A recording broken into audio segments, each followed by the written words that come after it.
Ladies and gentlemen, welcome to the Global Fleet Conference 2020. It's my pleasure to welcome you today for a new exciting episode of our conference. We are in the final week of the Global Fleet Conference 2020, and I need to thank all our sponsors for making this conference possible. Today, we again have an exciting deep dive webinar about a very nice and important topic. You see it on the screen, moving into the new normal with maximum mobility, minimum commitment, and zero stress. Who would not like to have that in his fleet strategy? This webinar has been made possible together with an organization that probably you all know. It's Sixt. And ladies and gentlemen, Sixt for many of you is known as the iconic orange branded car rental company that you see at almost every airport. But the last 10 years, the company has reinvented itself. Indeed, it has reinvented itself to become a leading digital mobility specialist, offering fully digitalized car rental, car and scooter sharing, and ride-hailing through its one app.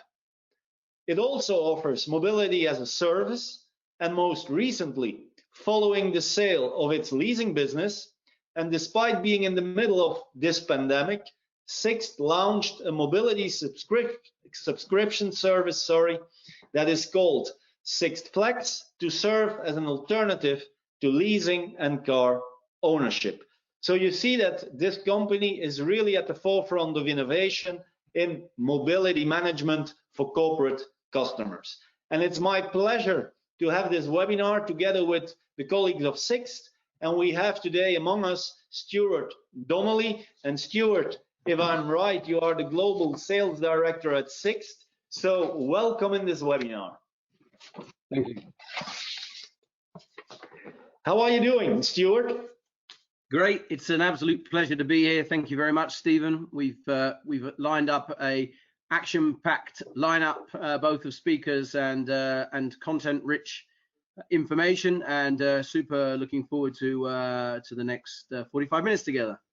Okay, thank you very much. And we are really grateful that you are supporting this webinar. You see on the screen also our expert speakers. So I'm not the only one who's going to talk. It will be Stuart, of course, but we also have some industry experts and some corporate fleet and mobility customers to shed light upon, let's say, zero commitment, maximum mobility, and zero stress. And we would like to start with giving an, let's say, economic overview, the economic trends on what we can expect going into the new normal. And ladies and gentlemen, may I present to you Benedict Herles. He is head of sustainable transformation at KPMG, one of the, let's say, iconic consultancy and audit companies on an international level. And he has found the time together with the other expert speakers to present to us his insights on the topic that we just presented to you. So Benedict, welcome to this webinar. Thank you very much. Yeah, pleasure to speak to you today. So today I'm talking about Europe and basically Europe after the COVID-19 shock. And I'm trying to give you a little bit outlook on the topics of economic development, but also sustainability. And I would like to talk about one really very interesting development of the last weeks, which is the merger of recovery policies from the European Union and basically sustainability policies of the Commission, which creates a very interesting market environment for fleet managers, as you can imagine. As you know, obviously, economic outlook is really, really bad. So the official current GDP outlook from the European Commission is minus 7.5% for 2020, maybe even worse. And as you know, all have read probably, a V-shaped recovery is now very unlikely. It is not sure yet which kind of recovery we are going to experience, whether it's a U-shaped recovery or an L-shaped recovery or something that more looks like a Nike swoosh, if you want. So, which is, by the way, probably the most likely scenario, if you want. But anyway, it's really, really bad. On a daily basis, large corporations are announcing very large job cuts. So we will probably see a large drop in demand. So that's really creating really disastrous economic outlook, if you want, on the one hand side. On the other hand side, and that's what I'm trying to do in the next couple of minutes, I'm trying to give you a little bit more balanced view, perhaps surprisingly optimistic, if you want, about it.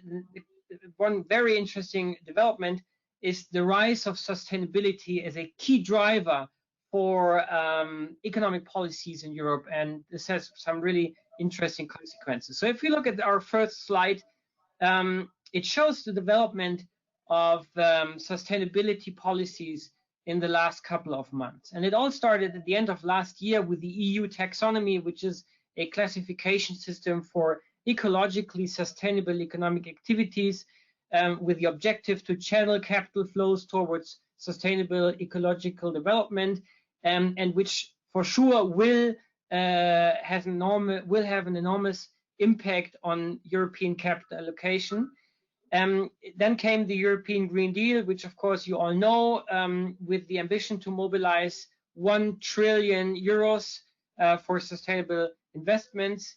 Then came the COVID-19, the outbreak of COVID-19, and on May 27, the European Commission presented a 750 billion euro recovery package, which basically tries to ignite some, or basically serves as a recovery emergency program for the hardest hit economies in Europe, which are, of course, especially the southern European economies. Now, what is really interesting is that these recovery, these capital ignition capital injection is really driven by a clear sustainability mindset, and we are going to see very strong investment schemes with a clear sustainability ambition. And now we are in July 2020, and we will now is the time when the European Council will agree on a multi-annual financial framework for the years of 2021 to 2027. By the way, the current European budget period ended anyway, so this has nothing to do with COVID-19, but we will see a clear development towards more sustainability here. It's interesting to see that the recovery plan will likely be partially refinanced through new EU taxes, which are focused on the environment, especially a carbon border tax, which is quite likely to be realized, as well as an expansion of the emission trading system, the ETS. And of course, all these changes require an amendment of the European treaties as well, and the ratification of national parliaments. However, the political consensus is much more likely due to the focus on sustainability of this recovery plan. As you look at the next slide, this is a policy shift, is also an answer to growing centrifugal forces in the European Union and in the Eurozone. We have various fields of tensions and fault lines, if you want, and due to the limited time that I have here, I don't want to talk in detail about every one of these, but as you all know, we have we have Brexit, we have North versus South in terms of fiscal and monetary policy. We have Italy with a fiscal situation which is really barely sustainable. We have Hungary and Poland with governments which are increasingly departing from the principles of the perspective of a union of values. And then we have, of course, China, which increasingly tries to influence and increasingly executes diplomatic efforts in Eastern Europe. So this sustainability movement is now also serves as an answer for these challenges. And if you look at the next slide, we saw the rise of a coronavirus troika, if you want, of Chancellor Merkel, Emmanuel Macron, and Ursula von der Leyen, which really showed an unexpected leadership in the last couple of weeks, with globally leading and rapid economic crisis intervention, as said, 750 billion proposed by the European Commission, new flexibility for institutional reforms. Think about the own resources decision by the European Commission, so the bond program of the European Commission, which is now being discussed. And the crisis is used as a momentum for increased institutional integration and economic structural change. And also, by the way, rising geopolitical significance. The EU becomes first mover in terms of climate standards, sustainability standards, etc. And this leads to different scenarios for the European Union. And of course, nobody knows how things are developing, but at least the likelihood of a very positive scenario has also increased, despite of all the negative economic outlook that we certainly have. And yeah, we might even experience long-term economic growth driven by sustainability. We might be able to drive back nationalism and create a balance of power between the EU, the US, and China. Why am I telling you all of this? Well, because, of course, as fleet managers, as mobility managers, as automotive executives, I think everyone should have a narrative which serves as an answer for this really strong sustainability development in the European Union. And the recovery will certainly be green. So I think everyone should probably ask his or herself what is his or her answer to that sustainability explosion, if you want, that is currently happening in the European Union. So that would be my presentation. I think back to you. Okay, thank you very much. Thank you, Benedict. I know that you don't have so much time today, so I already have one question for you, if that's okay for you. Do you expect also that in the near future there will be even, let's say, more incentives, for example, for EV vehicles and perhaps more stricter company car taxation or taxation for ICE vehicles, so diesel and petrol? If you are talking about Europe is going to focus really on sustainability to recover into the new normal? So I certainly expect, of course, European recovery plans, but also national recovery plans and fiscal stimulus programs to be connected to certain sustainability guidelines, if you want. And we saw this already happening. If you look at the German government, which proposed a 9 billion euro oxygen support program. And so, I mean, of course, we will see a regulatory environment which is increasingly driven by sustainability, and COVID-19 here served as a catalyst for this change, which has happened, which would have happened anyway, but which is now happening much faster. Okay, thank you very much. And if you still have the time, then of course you are invited also for the Q&A round with the other experts at the end of this webinar. So to the audience, if you have questions for the expert speakers, you can send it via the chat function so that at the end we can moderate a nice engaging discussion with all the expert speakers in this webinar. And let's move on to our next expert speaker. That's Mark Odinius. He is the CEO of Dataforce. Dataforce, you know, of course, is the data intelligence company. They count vehicles. They know everything about the statistics in terms of fleet sales in Europe and even beyond Europe.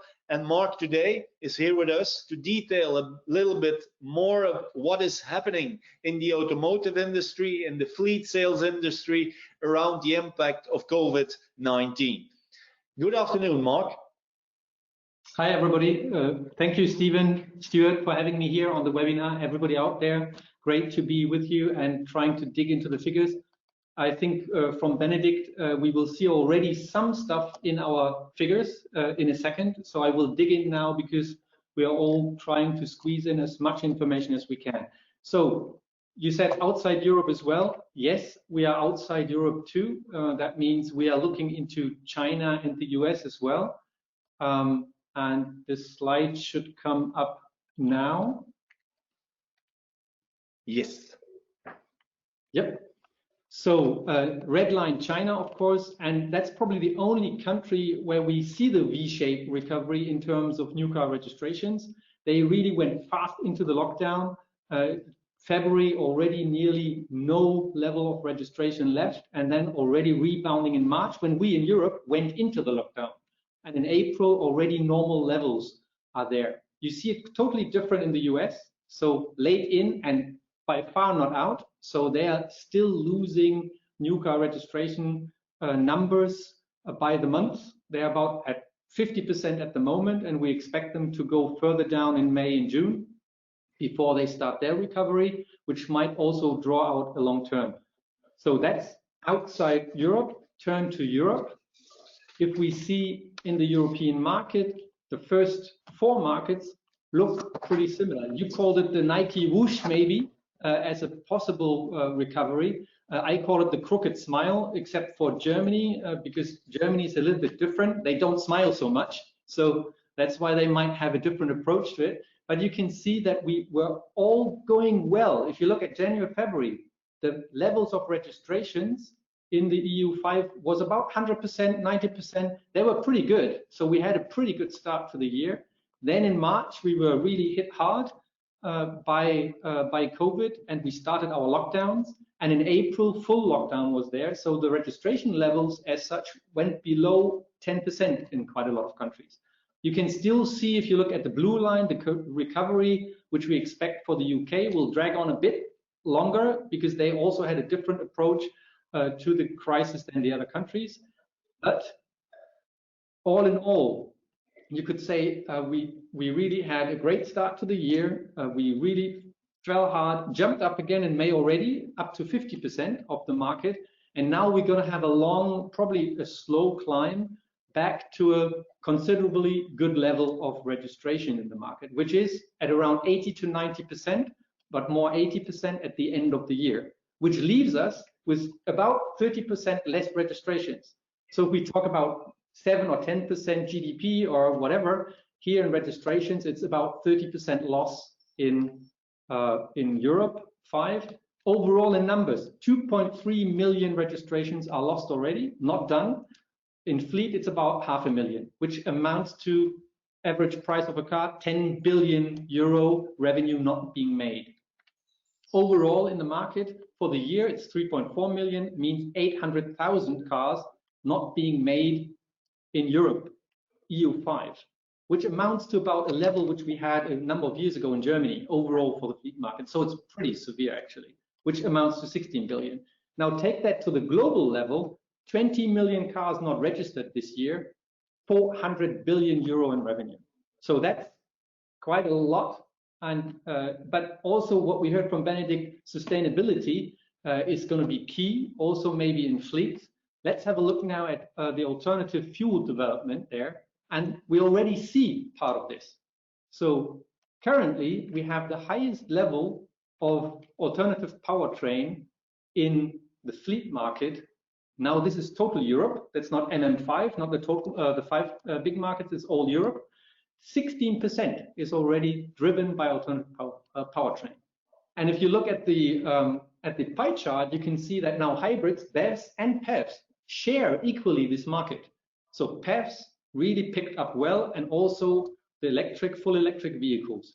Hybrids slowly going down a little bit. The gray area is the CNG part, but that means PHEVs and BEVs are really going strong. Also, I think a little bit of catalyst you already see here from the pandemic, because what you see here is the true figure up to May 2020. That's the real figures, 16% alternative powertrain. And alternative powertrain is already above expected levels. Now, where does that come from? Now let's look PCs, MPVs, SUV. I always like to talk about SUVs, and I do it this time again, because the SUV market, again, is rising. Now you would say, okay, SUV and alternative powertrain, how does that fit together? And it does, because especially the PHEVs are equipped in the higher vehicles, in the bigger vehicles. And if you look at the alternative powertrain share in the different segments, you can see already in the large SUV, 32% or 33% are alternative, mainly hybrids, plug-in hybrids, electric vehicles. Same for medium SUVs. That means as such, SUV is rising again due to the early models of alternative powertrain there because they have them there. Before, SUV was rising because we introduced tons of compact and small SUVs. Now it's the alternative type.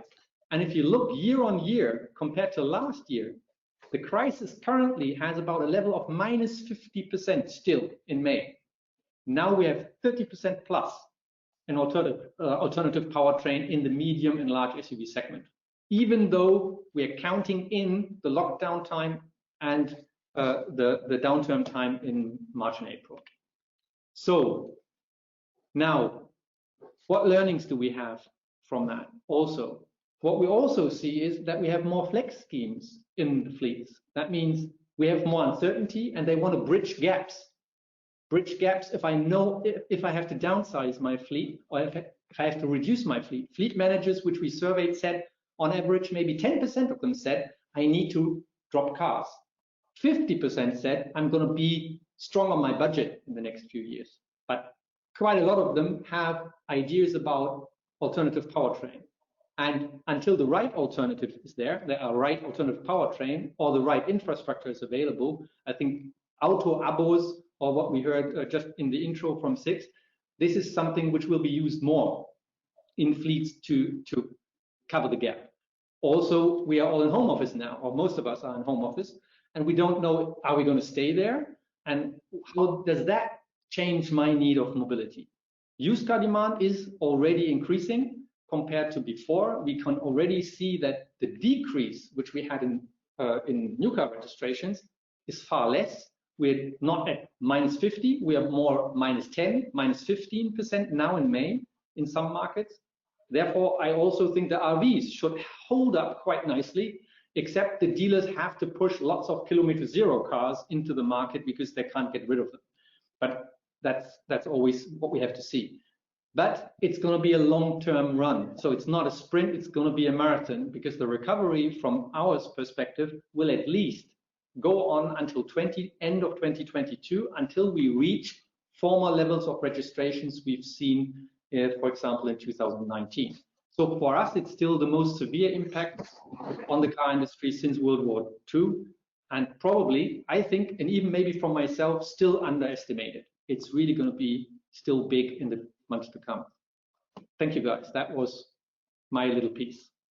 Okay, thank you very much. Thank you, Mark. Thank you for the insights, and stay with us, of course, until the end of the webinar. And people, if you have questions for Mark, then please submit them through the chat function in the webinar tool so that we can ask the questions to Mark at the end of the webinar.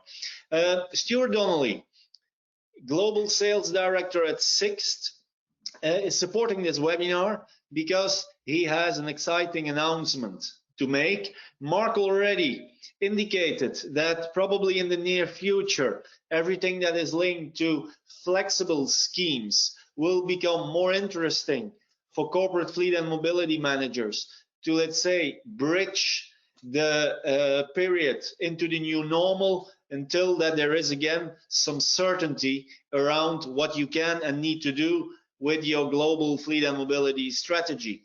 And it's also in that sense that Sixt and Stuart, that they have developed, let's say, a new service for global fleet and mobility managers. Isn't it, Stuart? It is. Thank you, Stephen, and thanks, Mark and Benedict also, and wonderful glasses there, Mark. I think it was important to warm up the audience with setting the scene in terms of the context, and indeed that's what I want to talk about now. I think I have control of the screen. Yes. So what I want to start with in that sense is to set the scene by placing some further context, specifically around the focus for us right now in fleet and what we need to bear in mind post-COVID. So we are clicking a little bit. The slide will change in a moment. Voila, there we go. So the background of my presentation is to talk very much about the focus of what you heard at the beginning from Stephen, which is effectively, as we move into the new normal, looking for maximum mobility, especially talking to the points about sustainability, but with minimum commitment and zero stress in view of the economic uncertainty that we're faced with. I'm sure for many of you, what you will be doing today in your fleet programs globally will be to do some of the things that you would have done in 2008, 2009, because indeed the COVID-19 crisis does have certain parallels with that period. But the challenges today are different from what they were in 2008, 2009. Today we have challenges with vehicle production, the used car market, interest rates, whereas it was liquidity that was the problem in 08, 09. For many of you, you'll be looking at doing the same things we also probably did in 08, 09. To tackle those effects, looking at putting in place order stops, actually extending contracts on your leasing cars and putting off any major long-term decisions until next year. Maybe in some cases looking at bulk purchases where there are available cars, and obviously renting to fill the gap until you know what the future looks like. The question I want to pose is, are they right this time? Especially with the fact that this time around we have that home office working topic, which is created from the behaviors that we have experienced since we have entered lockdown, and we are seeing now, unfortunately, in some countries, whilst the recovery is happening, we're seeing even here in the UK some cities which are actually going back into lockdown. In Germany, in the US, we've seen the same, and the question will be, what will be the long-lasting effects on car usage, on commuting in general? That is, I guess, the reason why we need to think and look differently about where we are today than where we were in 08, 09 specifically. So home office working default, will it stick? That is the open question. Public transport is a critical inner city medium in order to move around, and obviously, you know, focusing on carbon emissions and the impact that we've been trying to tackle with more than 4 million people dying every year prematurely as a result of carbon emissions. The cost of congestion to our economy of 1 billion euros a minute, 1% of GDP. Is that going to return anytime soon? Most likely, but the question is when.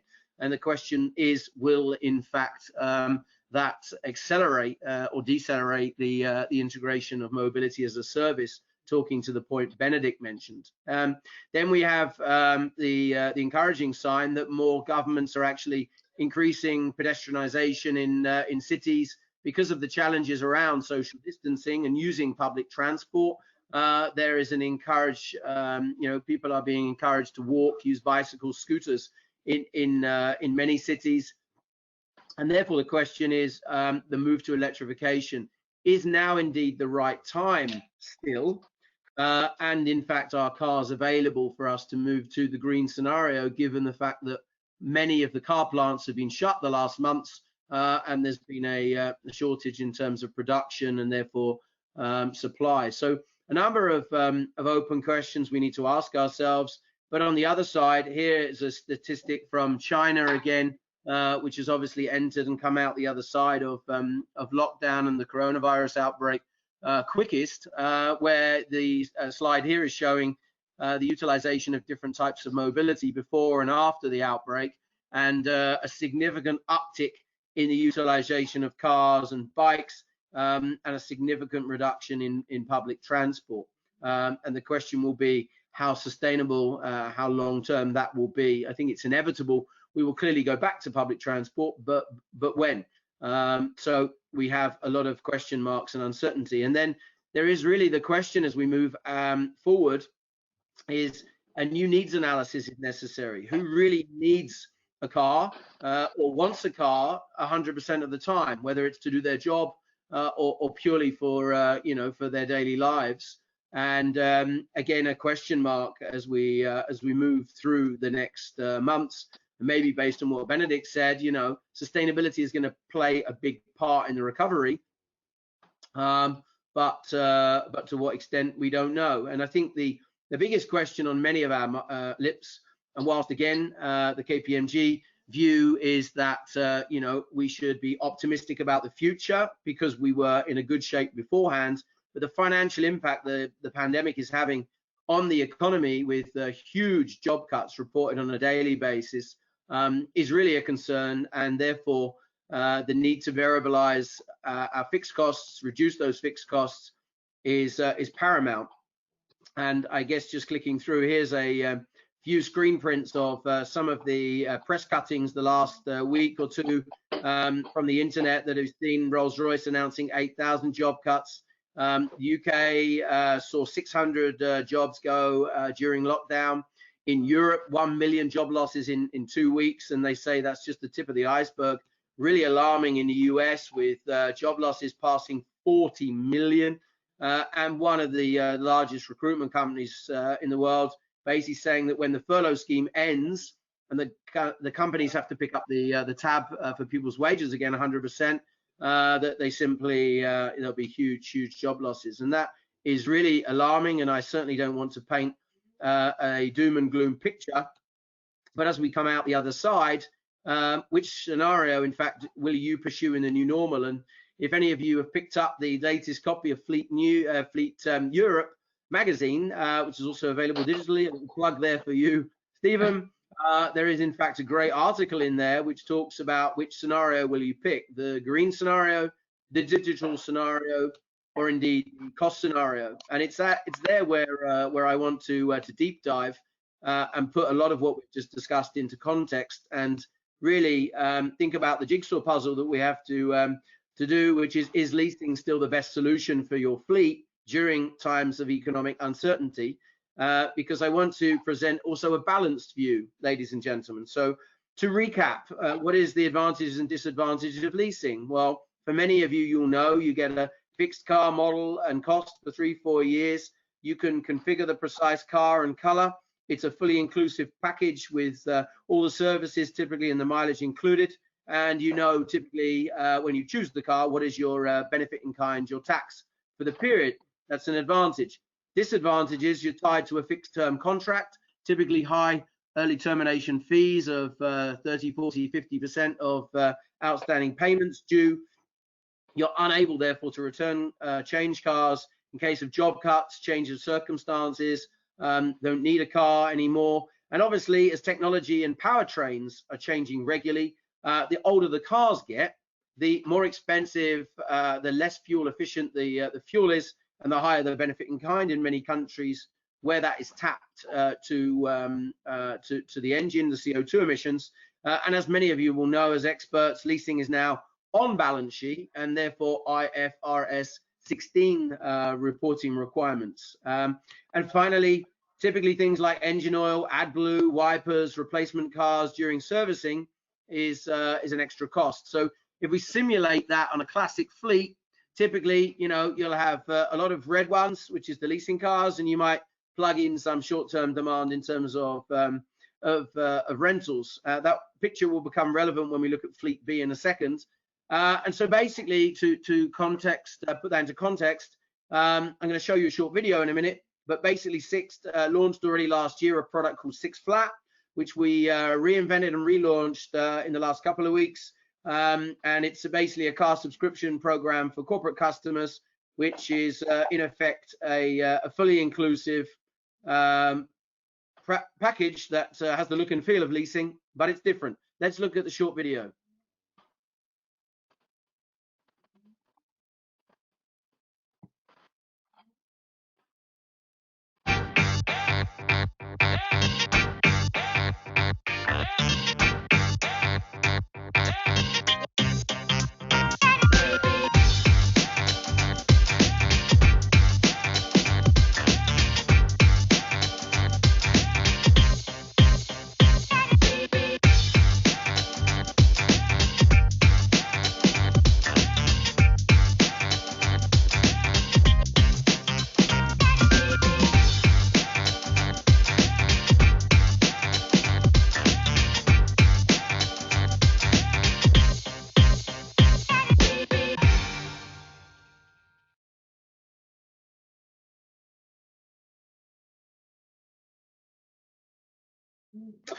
Okay, Thank you for the video. So basically, as I get the control of the screen back, ultimately you have the option of choosing a 6 or 12-month package, and it's fully inclusive with all the services that you would expect from a lease. The only difference is with 6 flat, it's fully flexible, and if you need to step out for different reasons, from whether it be financial or due to behavioral changes, then ultimately you are able to do that. So as we click through, there we go. I have the screen back. You can choose either for 12 months or 6 months, and after the 6-month period, you are able then to also change vehicle types. Highly flexible. It's a low-cost alternative to leasing. We have benchmarked and set the pricing level so it's comparable with leasing, which is obviously quite exceptional, because if you asked me in the past if I could have a car at the same price as leasing, but flexible in order to be able to return or change my car, I would always have done that in the past. And here I want to present some balanced argument for advantages and disadvantages, again, against the alternative. As many of you know, I've worked in the leasing market for more than 20 years. Here you have the choice between high-spec vehicle models, fully loaded, and all the latest models. It includes all the services as you would expect with leasing, with the ability to tailor your mileage. And the great thing is that there is no IFRS 16 applying, because it's less than 12 months. It's off balance sheet, and therefore from a benefit in kind perspective also, you're always getting and receiving the newest vehicles on the market with the best powertrains, and the fact that you can terminate early in case of change of circumstances. Obviously, from a disadvantage perspective, there are disadvantages. You can't create the Christmas tree that you once might have done as a company car driver. You will have to change the car more frequently, but minimum once per year, no more. You can't claim your OEM rebates. It will be available only initially in 2020 across the top 7 markets in Europe. And we have a quick, which I just flick through here, because it will be interesting to hear also from our fleet experts how they would see this type of program fitting into fleet in general. But as you can see here, when we compare 6 flat with leasing, and also the alternative during these times for some I've seen is to actually go out and buy vehicles. The key differences are that with 6 flat, it is actually available immediately, because we use our rental fleet. As most of you know, we have premium cars on fleet, which are fully loaded with the latest vehicles, and all of the services are included within 6 flat, which ordinarily you would see would not be included maybe within leasing purchase, or in fact you would have an additional cost. And effectively how that would impact on your fleet, I just share a couple of scenarios here. When we compare a classic fleet to what I would call a dynamic fleet, as we see on the right hand side, I'm going to just pop up some different scenarios here where we have a bunch of different products that are available to 6 to make available to our customers. But if we just focus really here on leasing versus the 6 flat product, you'll see in times of crisis, you're able to reduce your fleet dramatically. Maybe you win a new project, which is temporary for some months, you can ramp back up again. And then maybe you have a restructuring program where, again, you need to significantly reduce your fleet. You'll see that there's still always a foundation of leasing cars. We're not at this stage advocating to replace that completely. And then maybe you might open a new location again where you need to ramp up. So ultimately, we see a classic fleet setup is a little bit more inflexible. I think you would agree, whereas the dynamic scenario that we've just presented is agile. And on that note, I would say stay safe and stay flexible. Thank you. Thank you very much, Stuart Donnelly, and a great insight and product 6 flat. Indeed, it would be nice, of course, to hear from 2 corporate customers. And we have invited today Pim de Weert and Jarno Pajunen. Pim de Weert is one of the, let's say, advocates in terms of going mobility. And Jarno Pajunen, you should know because he is the current International Fleet and Mobility Manager of the Year. Gentlemen, welcome in this webinar. I hope that you are doing fine. We prepared a few questions, and also the people in this webinar can send the questions via the chat function so that we can moderate the questions with the experts. But first, a few questions for you. Pim, just to start with you, can you a little bit indicate what your current, let's say, fleet is about? How many vehicles do you manage on the globe? Yeah, sure. Across the globe, we have around 12,000 cars, mainly in Europe and in the US. 4,500 in Europe and 5,000 in North America. Okay. Thinking about, let's say, the enforced home office working during the pandemic that we are living today, and considering commuting times, the productivity, but also employee well-being, and of course, work-life balance. What do you believe will be, let's say, the lasting effects of the pandemic lockdown on employees' behavior and on your company car drivers? Well, I think working from home is there to stay, and traveling less is there to stay as well. And in that perspective, I think what we experienced during lockdown is that we might want to consider a nanny instead of a company car, because I think many of us recognize that it can be quite challenging to work from home and having your kids at home. Okay, indeed. Jarno, you are working at Nokia, but you are, of course, also the International Fleet and Mobility Manager of the Year. So you should have some expertise in, let's say, transforming a business from company cars to intelligent mobility. Do you think that the pandemic and the fact of working from home will have, let's say, an impact on the acceleration for mobility management, for mobility as a service, and so on? Yeah, for sure. I think currently there is a bit of slowdown because of people are hesitating to use public transportation. Even public transportation stopped in many cities. But I think that is, at the end, it is accelerating the development there, because now people are working from homes. They are more flexible. They need flexibility there. So basically, cars are at home, and in many industries also the uncertainty is increasing there. So also, no matter if you are a private car driver or company car driver, you might consider the need for a car, permanent car. So you need more flexible options there. And I think what we have now seen today and earlier this week is that now the industry is developing their new solutions and more flexible solutions. So at the end, I think it will even accelerate the development there. Pim, back to you.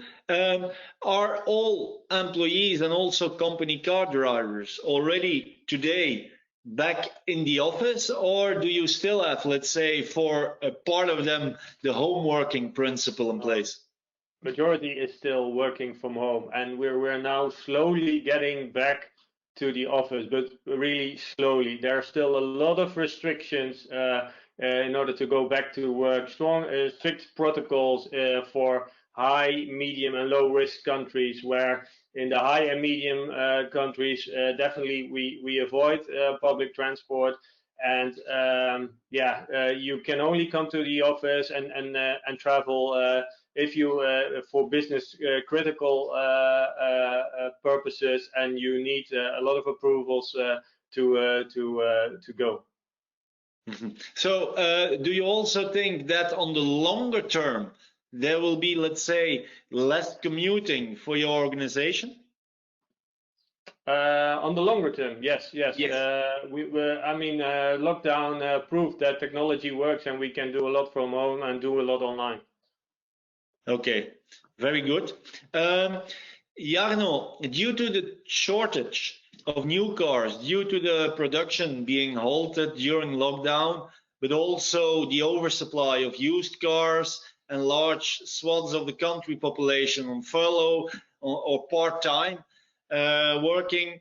So we have heard now mixed stories from fleets about what measures, if any, to take due to COVID, such as extensions, recalculations of leasing contracts, and so on. Do you think that what Stuart has presented and what Sixt is now offering, let's say Sixt Flat, that this is, let's say, an interesting answer to the challenges that fleet managers on an international level might have at this moment? Yeah, I'm very happy to see the fast development in terms of flexible offering in the industry, as mentioned. And Flat is a good example of the approach. We will for sure follow up this carefully, and hopefully the development continues with the same speed.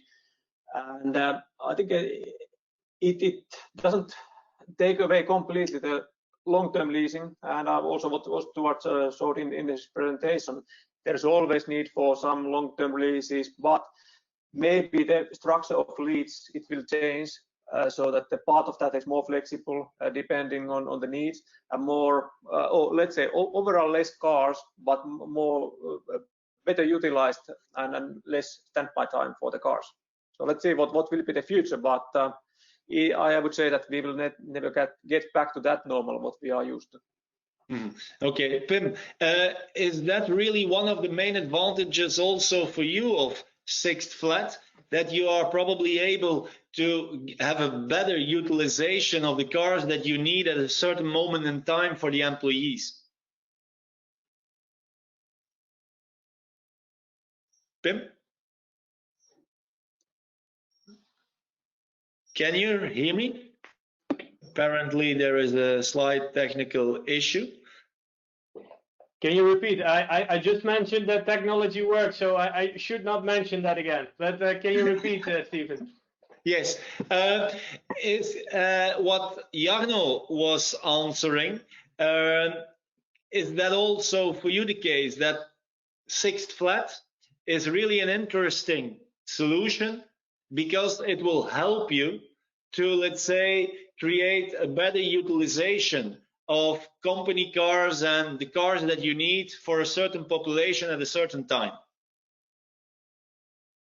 I think there is something with the connection, because we lost them again. So let's continue with Jarno. Jarno, also one of the things that we think could be interesting perhaps is that Sixt Flat could also stimulate the trial phase of electric vehicles within a fleet. What is your perspective on that?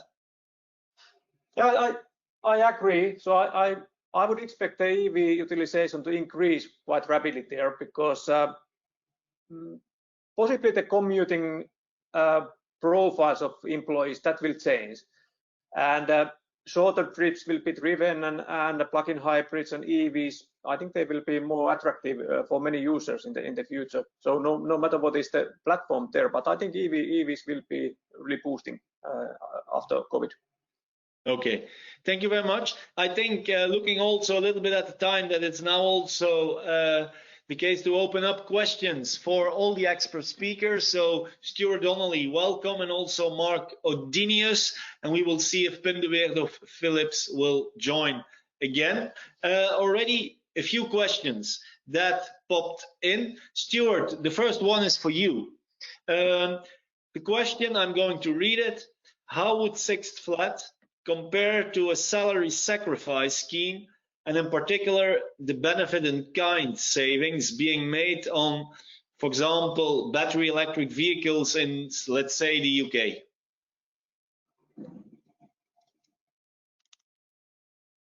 I can't hear you.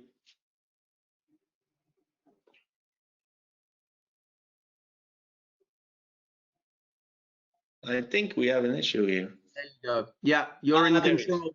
You're in control with the muting, which is unusual, as not many people can control my my sound. So take it as an honor. It's a great question, and there obviously were two parts of that. One relates to salary sacrifice, the other relates to benefit in kind on electric vehicles. So the salary sacrifice point, salary sacrifice schemes are typically based on an operating lease, a contract hire agreement, which is therefore a funding mechanism between the leasing company and the client. And the way that the six flat proposition is structured, it can either be a B2C or B2B. So it could be effectively integrated into a salary sacrifice scheme. So that wouldn't change the dynamics. And from a benefit in kind perspective, if you were selecting an electric vehicle, then effectively, again, the benefit in kind would be based on the same parameters, regardless of whether it's six flat or it's a leasing company from any of my my friends in the leasing business. Okay, thank you. A question for Mark. Mark, with, let's say, some anti-Chinese feelings currently going on in some regions, do you think that we could see a shift in terms of automotive and car production in the near future, and also the appetite, for example, for certain models and brands due to the pandemic and perhaps other economic realities that are happening currently? Unmute, I think.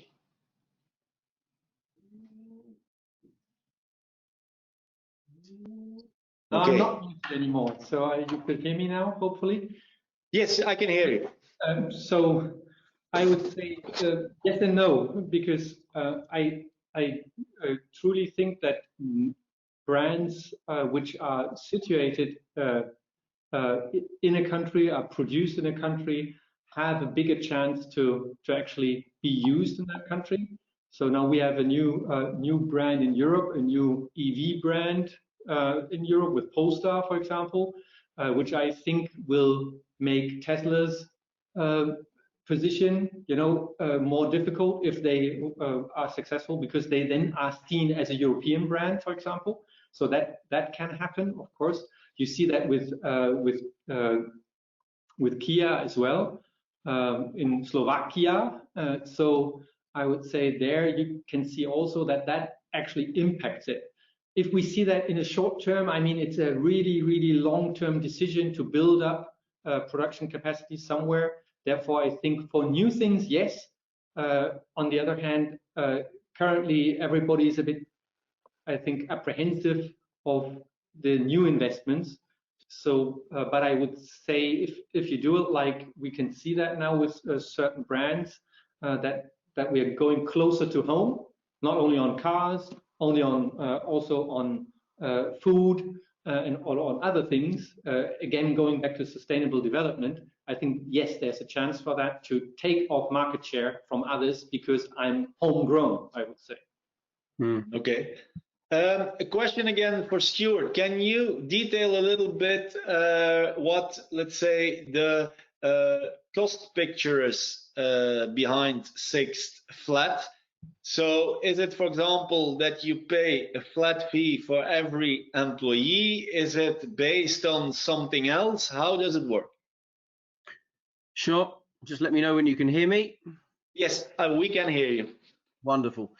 So I think it's again, we've structured it very much the same as you would imagine with a leasing package.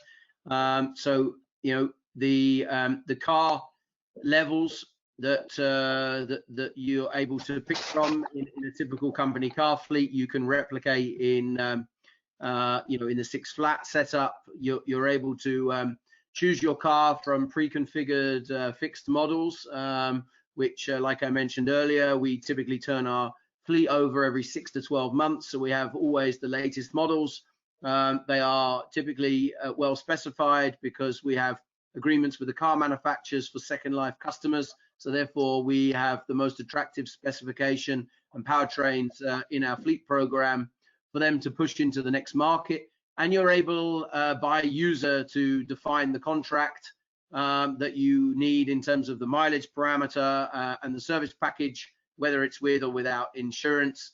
And from a price level perspective, we've benchmarked that to be competitive with leasing naturally in order for it to be successful.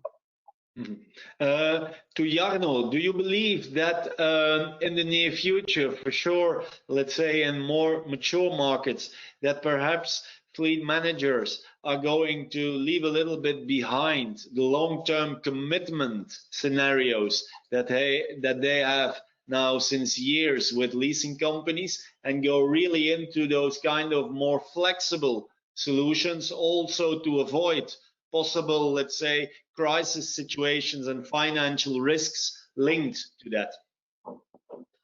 Yeah, I think that is part of the whole topic there, and also part of the mobility, because I think the need for mobility services that has been in the industry for some time already, and what we can see that the leasing companies and rental car companies are moving towards that kind of services already. So I think that is there to complement the services what we need to offer to our employees. So it is to come there. So it doesn't take away the long-term leases, but at some sense it will replace part of that for sure. Okay, another question for you. Mark was also mentioning that we see that the used car market is behaving, let's say, quite good compared to the new car sales market. So question to Jarno, could used car leasing be something for large corporations? It could be, depending on the market, how the trend is, but especially I would say that with rentals, short-term leases, there is a product which fits very well. Okay, I see that we have Pim back. Yeah, sorry, Hello, some challenges over here, but I'm back. Okay, then a question for you, Pim. I already addressed it also to Jarno. I know that you are also at the forefront, let's say, of seeing how you can electrify your fleet. In what way do you think that a product like 6-Flat could even accelerate, let's say, the electrification within your company and make also your employees a little bit more, let's say, comfortable with EVs? Yeah, exactly. This product where you have the flexibility for just a 6 or 12-month term would help because in markets where people are not yet comfortable and want to wait until there is more choice in each segment of the EVs, they don't need to decide now and lock themselves in for another 4 years, but can wait 6 or 12 months, and then when there's more availability, go and make that step to EV. Okay, question for Mark. Mark, do you think that we can expect a price increase for new cars by the end of the year? Difficult question, actually. I would say I don't think so. I think traveling cost as such will rise dramatically. Like we have that on tickets now going to Mallorca. Yeah, so that will explode. But I think on cars, I would even see that with the introduction of more alternative powertrain vehicles, the manufacturers also need to keep that in mind, because the available money out there will not rise. It will either be reduced, and if we want to have the uptake, I think you need great leasing rates. You need to be competitive, otherwise you won't be chosen. So therefore, I think no. Okay, good. Final questions for Stuart. Stuart, is it correct that at the moment 6-Flat is available in 10 countries? No, we relaunched the product out of Germany approximately 2 weeks ago, and plan is to roll it out across the top 7 countries across Western Europe up to the end of this year. Okay, very good. And finally, a question also for you. Is it also foreseen that perhaps 6-Flat is not only linked to cars in the future, but perhaps also to other mobility modes?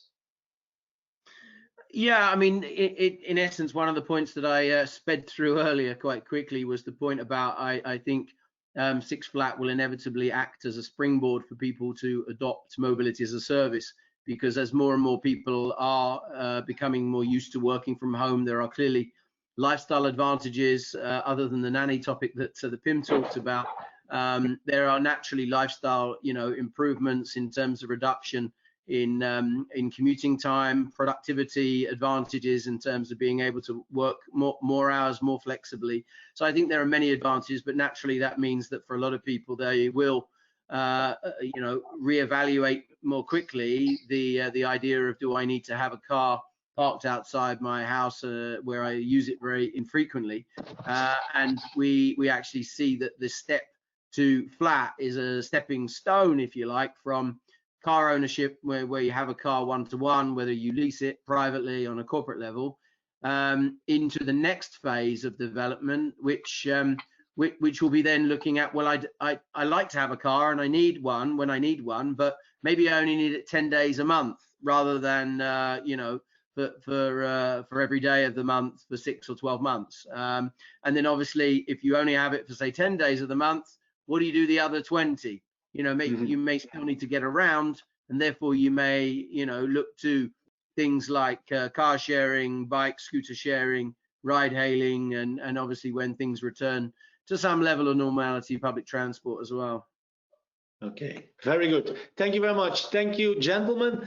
Thank you for supporting this webinar. Our speakers today, Stuart Donnelly of SIXT, Marco Dinius of Dataforce, Benedict Herles of KPMG, Pim de Weert of Philips, and Jarno Pajunen of Nokia. And of course, thanks to our sponsor SIXT. You see that there will be a recorded version of this webinar that will be made available from tomorrow on in the event app Attendify. And if you have more questions for our experts, you can also meet with them and share your thoughts with them through the app in the networking section. We have upcoming sessions still to go this week. We have a deep dive webinar tomorrow and a panel discussion on Latin America on Friday. Once again, I would like to repeat that also going into mobility, it can be useful to know a little bit more about company car taxation. So as a participant of this conference, you have a 25% reduction on our Fleet Europe taxation guide, where you can find the details of company car taxation across 29 markets. So please use the promotion code to obtain your guide. And then finally, I would like to say, on behalf of SIXT, on behalf of Nexus Communication and Global Fleet, it has been a pleasure to host this virtual webinar together, and we hope to see you all in person soon at the next Fleet Europe or Global Fleet event. In the meantime, on behalf of Stuart Donnelly and myself, stay safe, stay flexible. Bye-bye. Bye-bye. Bye.